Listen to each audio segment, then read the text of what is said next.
cringe compilation. Hello everybody, it's Montos Ball here with another video. We're gonna do some history videos. Stimulation. Hopefully the nervous system is all out of steam by this point, but if not, the boys on the... Oh my god, this slime is so real.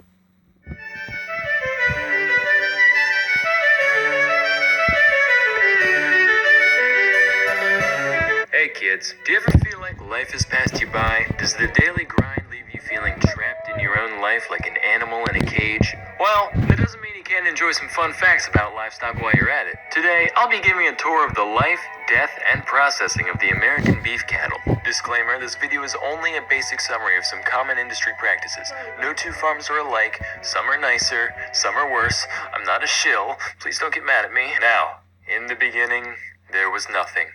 And then God said, "Let there be light." And it was good.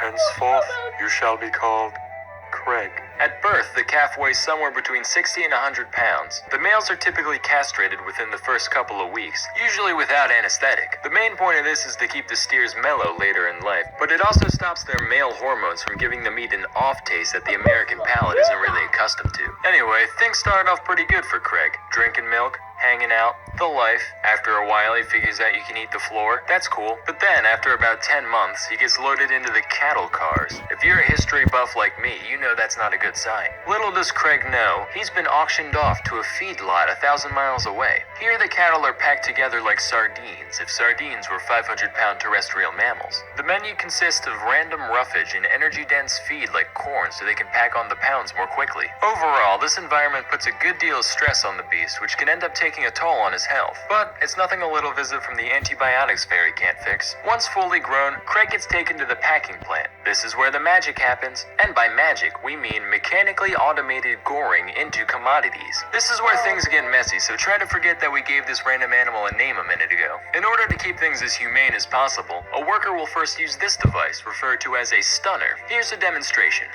This renders the beast instantly unconscious, or worse, but potato at this point. Its ankle is then attached to a conveyor rail, which will gently guide the animal along the rest of its journey. First, the cow gets to talk to this man. He's called the sticker. Can you guess what he does? If you said that he gouges out throats for a living, you'd be correct. Over the course of about a minute, the flow goes from torrential downpour to incontinent poodle, by which point our beloved bovine can continue on his way. At the next station, the cow is subjected to high-voltage electrical stimulation. Hopefully the nervous system is all out of steam by this point, but if not, the boys on the killing floor will have a great story to tell their wives. Haha, just kidding. The FDA estimates that 93% of meat worker marriages are in shambles. Who knew that 11 hours of pure slaughter every day could desensitize a man? Anyway, electrical stimulation basically works to speed up the onset of rigor mortis. Getting this process out of the way means the meat won't toughen up once it reaches the freezer. Next, the carcass undergoes a thorough power washing. Like the noble mortician, this hose works to make a lifetime of filth disappear. Unfortunately, though beauty is only skin deep, manure runs to the core, so the cow must be disemboweled to prevent contamination later on. And we might as well get rid of all these other gross bits while we're at it. Then the feds stick their nose in things to make sure everything is as it should be.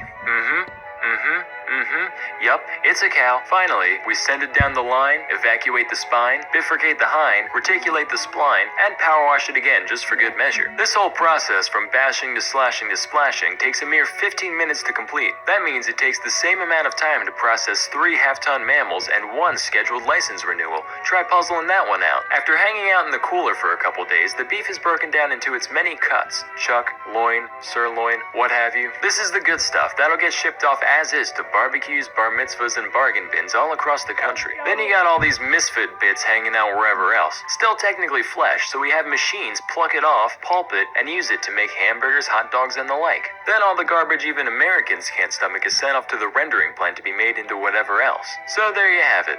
I don't really have an outro, except, kinda gross, right? Anyway, that's all for today. Till next time, I'm Salmonella, and thank you for watching. That was the end of the video, and see you guys.